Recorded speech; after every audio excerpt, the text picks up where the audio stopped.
आगे प्रिया और मान बेड पर तकियों का बॉर्डर लगा रहे होते हैं तो यहाँ पर प्रिया मान को कहती है कि बहुत जल्द अंकल मैक हमारी भाभी को घर लेकर आएंगे। तो मान इस बात पर पूरी तरह से हैरान हो जाता है और वो प्रिया को कहता है, तुम इतनी कॉन्फिडेंट के साथ ये बात कैसे कह सकती हो कि मैक और दिया एक हो जाएंगे? वैसे भी दिया मैक को छोड़कर जा रही है। तो प्रिया कहती है, मुझे बस पता है, देखना बहुत जल्द वो दोनों एक हो जाएंगे। तो मान यहाँ पर प्रिया से पूछता है कि अब तुमने कौन सी कलाकारी की है, मुझे बताओ। तो यहाँ पर प्रिया मान को बताती है कि मैंने दिया के दिमाग में अंकल मैक को लेकर ऐसी ऐसी बातें भरी है जिससे दिया पूरी तरह से बौखला गई है। मैंने दिया को ये कहा है कि अंकल मैक ने उसकी काफी इंसल्ट की और ये भी कहा है कि अगर वो दुनिया में इकलौती लड़की भी बची ना तो भी अंकल मैक उससे शादी नहीं करेंगे। और ये सारी बातें सुनकर दिया का ईगो हर्ट हो गया, इसलिए वो अंकल मैक को पटाने के लिए प्लान बना रही है। तो मान कहता है, तुम्हें कैसे पता, क्या दिया ने इस बारे में तुमसे कोई बात की है? तो प्रिया कहती, दिया ने इस बारे में मुझसे बात नहीं की है, लेकिन उसकी आंखों में दिखता है कि वो अंकल मैक को पसंद करती है और मैंने उसकी डायरी में अंकल मैक को पटाने के नए नए तरीके भी लिखे हुए थे,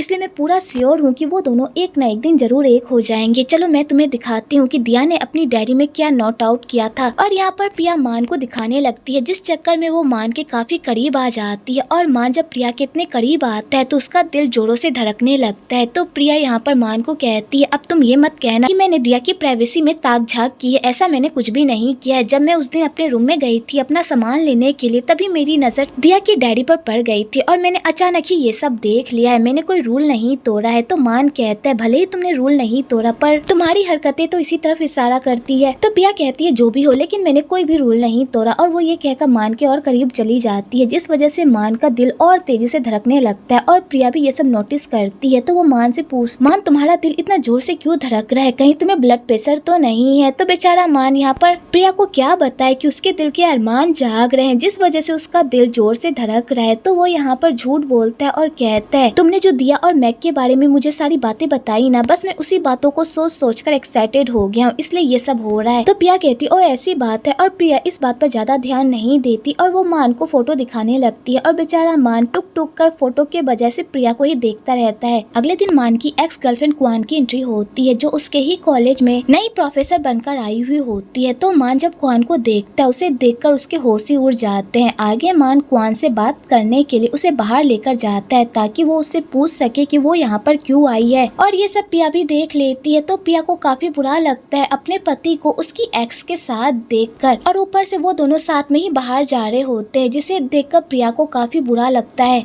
आगे मान क्वान से पूछता है, तुम यहाँ पर क्या कर रही हो, तुम्हारी तो शादी हो गई थी ना और तुम्हारा तो एक बच्चा भी है, तो फिर तुम उन लोगों को छोड़कर यहाँ पर क्या करने आई हो? तो यहाँ पर क्वान मान को सब कुछ बता देती है और ये बताती है कि उसका डाइवोर्स हो गया है और उसके बच्चे की कस्टडी उसके हस्बैंड को मिल गई है, क्योंकि उसकी फाइनेंशियल कंडीशन ठीक नहीं थी, जिस वजह से कोर्ट ने उसके हस्बैंड को उसका बच्चा सौंप दिया। तो मान जब ये सारी बातें सुनता है तो उसे क्वान के लिए काफी बुरा लगता है। तो क्वान कहती है, मेरे पास अब कोई भी नहीं है जिसे मैं अपना कह सकूं, इसलिए मैं यहाँ पर आई हूँ तुम्हारे सपोर्ट के लिए, क्योंकि मैं ऐसे वक्त में अकेले नहीं रहना चाहती। तो मान कहता है, तुम्हारे साथ जो हुआ बहुत बुरा हुआ और इस बात का मुझे बहुत ही दुख है। फिर क्वान मान से पूछती है कि क्या तुम्हारी शादी हो गई है? तो मान इस बात का जवाब नहीं देता, बल्कि क्लास का बहाना बनाकर वहाँ से जाने लगता है। तो क्वान कहती है, मान मुझे माफ कर दो, मैंने पास्ट में तुम्हारा बहुत ही बेदर्दी से दिल तोड़ा था, जिसकी सजा आज मुझे मिल रही है। मेरे पास आज कोई भी नहीं है जिसे मैं अपना कह सकूं, इसलिए क्या तुम मुझे माफ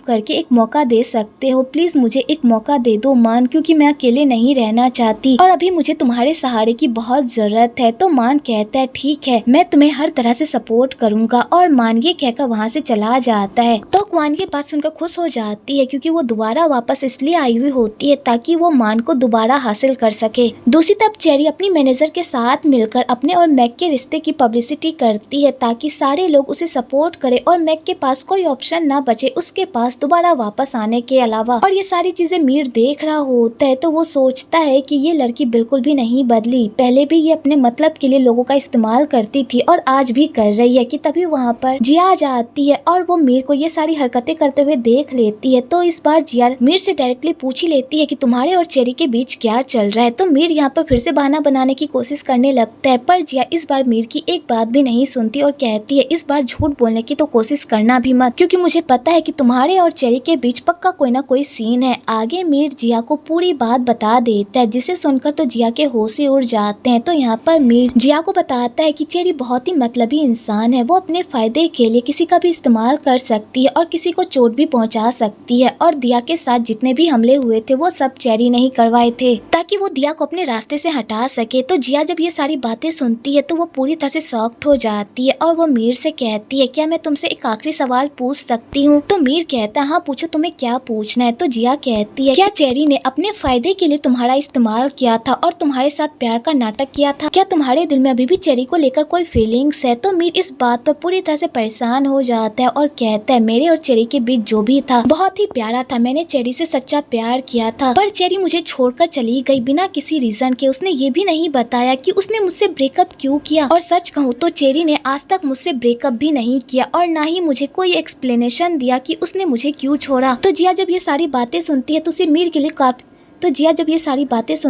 मीर के लिए काफी बुरा लगता है और उसे चेरी पर बहुत ही गुस्सा आता है। दूसरी तरफ प्रिया काफी परेशान रहती है और वो मान और क्वान का इंतजार कर रही होती है कि तभी वहाँ पर आहान आ जाता है, जो उसका दिमाग खाने की कोशिश करता है और उसके साथ फ्लर्ट करने की कोशिश करता है। पर प्रिया उसकी बातों को सीरियसली नहीं लेती बल्कि इग्नोर करती है कि तभी उधर से मान भी क्वान के साथ वापस आ जाता है। तो यहाँ पर प्रिया उन दोनों के सामने नहीं आती बल्कि उसे चोरी छुपे देखती है और ये सब आहान देख लेता है। और यहाँ पर आहान प्रिया को ब्लैकमेल करता है और कहता है, मुझे तुम्हारे और मान के रिश्ते के बारे में सब कुछ पता है। अगर ये बात पूरे कॉलेज को पता चल गई तो तुम्हें पता है तुम्हारे प्रोफेसर मान के साथ क्या होगा। और मेरे पास तो तुम दोनों की एक वीडियो भी है, अगर मैंने उस वीडियो को वायरल कर दिया तो फिर क्या होगा, तुम सोच भी नहीं सकती। तो प्रिया ये बात सुनकर काफी डर जाती है और वो आहान को कहती है, आखिरकार तुम मुझसे क्या चाहते हो? तो आहान कहता है, मैं ज्यादा कुछ नहीं चाहता, मैं बस चाहता हूँ कि तुम मेरे साथ लंच पर चलो, और अगर तुम मेरे साथ नहीं गई तो तुम्हें पता है कि मैं क्या करूँगा। और आहान ये कहकर वहाँ से चला जाता है। तो प्रिया ये सारी बातें सुनकर काफी डर जाती है। दूसरी तरफ जिया गुस्से से सेट पर जाती है ताकि वो चेरी से जवाब मांग सके कि उसने मीर के साथ ऐसा क्यों किया। और यहाँ पर जिया सारे क्रू मेंबर के सामने चेरी से सवाल पूछने लगती है और कहती है, तुमने मीर के साथ ऐसा क्यों किया? मीर ने तो तुमसे सच्चा प्यार किया था, लेकिन तुमने उसके साथ क्या किया? तो चेरी जब ये सारी बातें सुनती है तो वो पूरी तरह से शॉक्ड हो जाती है कि तभी वहाँ पर मीर आ जाता है और वो जिया को शांत करने की कोशिश करता है और उसे अपने साथ ले जाने की भी कोशिश करता है। पर जिया यहाँ पर उसकी एक बात भी नहीं सुनती क्योंकि उसे चेरी पर काफी गुस्सा आ रहा होता है, उसने जो भी मीर के साथ किया होता है। इसलिए यहाँ पर चेरी को मीर से माफी मांगने को कहती है क्योंकि वो उसे बिना किसी रीजन के ही छोड़कर चली गई थी और बेचारा मीर उसकी यादों में तड़प रहा था। इसलिए यहाँ पर जिया मीर के बदले चेरी को बहुत ही बुरा भला कहती है और उसे सच का आईना दिखाती है, वो भी सारे लोगों के सामने, जिसे सुनकर तो उसका मुंह कुत्ते जैसा हो जाता है कि तभी उधर से दिया और मैक की भी एंट्री हो जाती है और वो भी ये सारी बातें सुनकर पूरी तरह से शॉक्ड हो जाता है। तो यहाँ पर मीर दिया को कहता है, अपनी दोस्त को यहाँ से लेकर जाओ, ये लड़की बिल्कुल भी मेरी बात नहीं सुन रही। तो यहाँ पर दिया जिया को अपने साथ लेकर जाने ही वाली होती है कि उससे पहले ही जिया चेरी को बातें सुनाकर वहाँ से चली जाती है। तो मैक भी वहाँ से चला जाता है। तो यहाँ पर चेरी अपनी मैनेजर को कहती है कि यहाँ पर जो भी हुआ वो बाहर नहीं जाना चाहिए, पर उसकी मैनेजर उसे कहती है कि बहुत देर हो चुकी है, सारे लोगों ने यहाँ की वीडियो बना ली है और शायद अब तक तो ये सब पोस्ट भी हो गई होगी। तो चेरी ये बात सुनकर तो और परेशान हो जाती है और वो मैक को कहती है कि ये सब एक गलत फहमी है, इसका कोई मतलब नहीं है। और चेरी ये कहकर वहाँ से चली जाती है और बेचारा मैक देखता ही रह जाता है। आगे दिया जिया को शांत करने की कोशिश करती है पर जिया शांत होने का नाम ही नहीं लेती और चेरी ने जो मीर के साथ किया है उसके लिए मैं उसे कभी भी माफ नहीं करूंगी। मेरा मन तो कर रहा था कि मैं जाकर उसका मुंह तोड़ दूं, पर मैं ये नहीं कर पाई। तो दिया कहती है, तुम्हें इस तरह वायलेंट नहीं होना चाहिए था, मुझे भी काफी बुरा लग रहा है जो चेरी ने मेरे भाई के साथ किया, और मेरे भाई ने भी इस बारे में मुझे कभी भी कुछ भी नहीं बताया, पर ये मामला उन दोनों का था और तुम्हें इस तरह रिएक्ट नहीं करना चाहिए। तो जिया कहती है, तुम्हारा भाई तो काफी गुस्से में होगा ना मेरी इस हरकत की वजह से, अब मैं क्या करूँ, मुझे काफी गुस्सा आ रहा था इसलिए मैंने जाकर चेरी को ये सारी बातें बोल दी, अब मैं क्या करूँ, मीर तो काफी गुस्से में होगा। कि तभी उधर से मीर आता है और कहता है, जिया मैं बिल्कुल भी गुस्से में नहीं हूँ, उल्टा मैं तो तुम्हारा शुक्रिया अदा करना चाहता हूँ, जो चीज मैं नहीं कर पाया वो तुमने मेरे बदले जाकर किया, और मुझे इस बात की काफी खुशी है कि तुमने मेरी साइड ली, इसलिए बुरा मनाने की कोई जरूरत नहीं है। तो दिया ये बात सुनकर काफी खुश हो जाती है और वो फिर से मीर को बड़े प्यार से घूरने लगती है, जिसे देखकर दिया के होश ही उड़ जाते हैं और वो अपनी दोस्त को खींचकर वहां से लेकर चली जाती है। आगे वो लोग घर वापस जा रहे होते हैं तो यहाँ पर दिया हर जगह मैक को ढूंढ रही होती है, क्योंकि कहीं भी उसे मैक दिखाई नहीं दे रहा होता, जिस वजह से वो काफी सैड रहती है और सैड होकर जा रही होती है। लेकिन तभी उधर से मैक की एंट्री होती है, जिसे देखकर दिया की खुशी का कोई ठिकाना ही नहीं रहता है, क्योंकि मैक यहाँ पर उसे बाय कहने के लिए आया हुआ होता है। तो दिया ये सब देखकर काफी खुश होती है और ये सब मीर भी देख रहा होता है। इधर पिया मान से मुंह फुलाकर बैठी हुई होती है, तो मान पिया को मनाने के लिए उसके पास जाता है और कहता है तुम इतने गुस्से में क्यों हो, क्या हो गया, क्या तुम मुझे बताओगी नहीं? तो पिया कहती है तुम्हें तो सब कुछ पता है कि मैं किस बात पर गुस्सा हूँ, तो फिर यहाँ पर ना जानने की एक्टिंग क्यों कर रहे हो? तो मीर कहता है तुम क्वान की वजह से नाराज हो ना,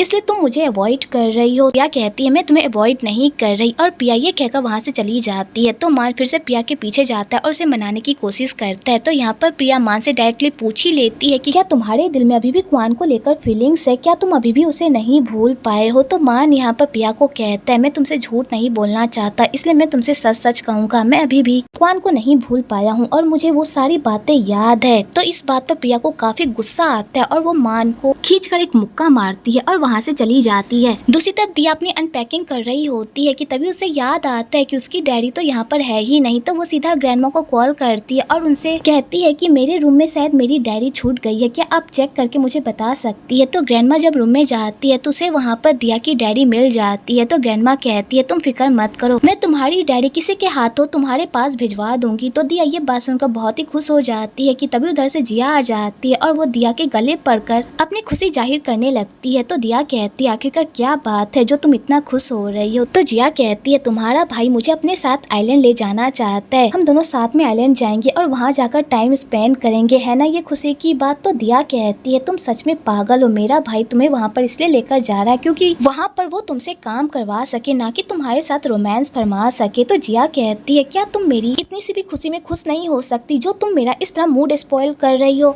तो दिया कहती है मैं तो बस तुम्हें फैक्ट बता रही हूँ। तो जिया कहती है जो भी हो मैं इसी बात से खुश हूँ कि मैं तुम्हारे भाई के साथ आइलैंड जा रही हूँ, वो भी अकेले। दूसरी तरफ पिया और मान सोए हुए होते हैं तो पिया काफी टेंशन में रहती है। तो यहाँ पर मान पिया को समझाने की कोशिश करता है कि हमारी शादी तो अभी शुरू ही हुई है और हमारी शादी का ये पहला प्रॉब्लम है, आगे चलकर हमारी लाइफ में बहुत सारी प्रॉब्लम आएगी, हम दोनों एक दूसरे से खफा होंगे, दूर होंगे, लेकिन एक साथ रहेंगे, जिसे हमें साथ में मिलकर सॉल्व करना होगा। और यहाँ पर मान प्रिया को स्ट्रॉन्ग रहने को कहता है क्योंकि मान को खुद नहीं पता होता कि उसके दिल में क्या चल रहा है, वो अभी भी क्वान को लेकर क्या फील कर रहा है और प्रिया यही सारी बातें सोच सोच कर परेशान रहती है। दूसरी तरफ जिया ने चेरी के साथ जो किया होता है उस वजह से सारी मीडिया चेरी को ट्रोल कर रही होती है और उससे जवाब मांग रही होती है। तो चेरी ये सब सुनकर काफी परेशान हो रही होती है क्योंकि इससे उसकी इमेज की धज्जियां उड़ रही होती है। तो वो एक कॉन्फ्रेंस रखती है और यहाँ पर सबको ये बताती है कि हाँ भले ही मीर और उसका चक्कर चल रहा था पर वो मीर को लेकर श्योर नहीं थी कि वो सच में उससे प्यार करती है या नहीं, इसलिए वो मीर की लाइफ से चली गई ताकि मीर को बाद में कोई प्रॉब्लम ना हो। और यहाँ पर चेरी दोनों पक्षों की बात इस चालाकी से रखती है कि सारी मीडिया वाले उसी के गुणगान गाने लगते हैं और उससे ये भी पूछते हैं कि क्या वो मैक के साथ श्योर है। तो यहाँ पर चेरी कहती है हाँ मैं मैक के साथ श्योर हूँ क्योंकि मैं उसे बहुत पसंद करती हूँ। इधर मैक के पेरेंट्स भी ये सारी न्यूज देख रहे होते हैं जिसे देखकर वो लोग काफी हंस रहे होते हैं और मैक का ये सब देखकर मूड खराब हो रहा होता है। तो मैक के डैड मैक की मॉम को कहते हैं ये चेरी तो सच में काफी चालाक निकली, ये हमारे घर की बहू बनने के लिए कितनी चालाकी कर रही है। और मैक के डैड यही सारी बातें सोच सोच कर काफी हंस रहे होते हैं। दूसरी तरफ दिया जब चेरी का कॉन्फ्रेंस देखती है तो उसे चेरी पर काफी गुस्सा आ रहा होता है क्योंकि यहाँ पर भी वो अपनी चालाकी से सबको मैनिपुलेट करने की कोशिश कर रही होती है, जिसे देखकर दिया को काफी गुस्सा आ रहा होता है कि तभी उधर से रोनी की एंट्री होती है। तो दिया रोनी को देखकर काफी डर जाती है और कहती है तुम यहाँ पर क्या कर रहे हो? तो रोनी कहती है जैसे मुझे पता चला कि तुम वापस आ गई हो तो मैं तुमसे मिलने के लिए आ गया, वैसे तुम्हारा भाई कहाँ है? उसे मैंने रिजॉर्ट में नहीं देखा। तो दिया कहती है भाई काम से बाहर गए हैं, वैसे तुम बताओ यहाँ पर क्या कर रहे हो? तो रोनी कहता है मैं तो बस तुमसे मिलने के लिए आया था। और यहाँ पर रोनी फिर से दिया के साथ फ्लर्ट करने लगता है, जिसे देखकर दिया का पारा 7वें आसमान पर पहुंच जाता है और वो गुस्से से वहाँ से चली जाती है। दूसरी तरफ क्वान फिर से मान का दिल जीतने की कोशिश करती है ताकि वो उसकी लाइफ में दोबारा एंटर कर सके। तो मान को ये सब बिल्कुल भी अच्छा नहीं लगता और वो क्वान को कहता है कि तुम मुझसे दूर रहो, मुझे ये सारी चीजें बिल्कुल भी पसंद नहीं है। तो क्वान कहती है पहले तो तुम्हें ये सारी चीजें पसंद थी तो फिर अब क्या हो गया? तो मान कहता है पहले की बात कुछ और थी, अब वक्त बदल गया है और मेरी पसंद भी होगी, इसलिए अच्छा होगा कि तुम इन सारी चीजों से दूर रहो। तो क्वान को ये सब सुनकर काफी बुरा लगता है। दूसरी तरफ प्रिया को मजबूरन आहान के साथ लंच पर जाना पड़ता है। तो यहाँ पर आहान प्रिया के साथ फ्लर्ट करने लगता है और उसे पटाने की कोशिश करता है। तो प्रिया कहती है जैसा तुमने कहा मैं तुम्हारे साथ लंच पर आ गई, अब बताओ उस क्लिप के बदले तुम्हें क्या चाहिए। तो आहान कहता है मुझे कुछ भी नहीं चाहिए, बस तुम्हारा साथ चाहिए। मैं बस ये चाहता हूँ कि तुम मेरे साथ हैंग आउट करो, घूमने फिरने चलो, मूवी देखने चलो। तो प्रिया कहती है बस तुम यही चाहते हो। तो आहान कहता है हाँ मैं बस यही चाहता हूँ, इसलिए चलो मूवी देखने चलते हैं। तो प्रिया कहती है हमारी लंच की बात हुई थी और मैंने तुम्हारे साथ लंच कर लिया, इसलिए अब चलो। आगे वो लोग कॉलेज वापस जा रहे होते हैं। तो यहाँ पर आहान प्रिया को वही वीडियो दिखाता है और कहता है अगर ये वीडियो मैं पूरे कॉलेज में वायरल कर दूं तो तुम्हें पता है तुम दोनों की इमेज की कैसी धज्जियां उड़ेगी और तुम्हारे प्रोफेसर बॉयफ्रेंड की तो वाट ही लग जाएगी। अगर तुम नहीं चाहते कि मैं ये सारा कारनामा करूं तो चुपचाप मेरी बात मान लिया करना। तो प्रिया जब ये सब कुछ देखती है तो वो काफी परेशान हो जाती है और वो गुस्से से वहाँ से चली जाती है, क्योंकि वो चाहकर भी आहान के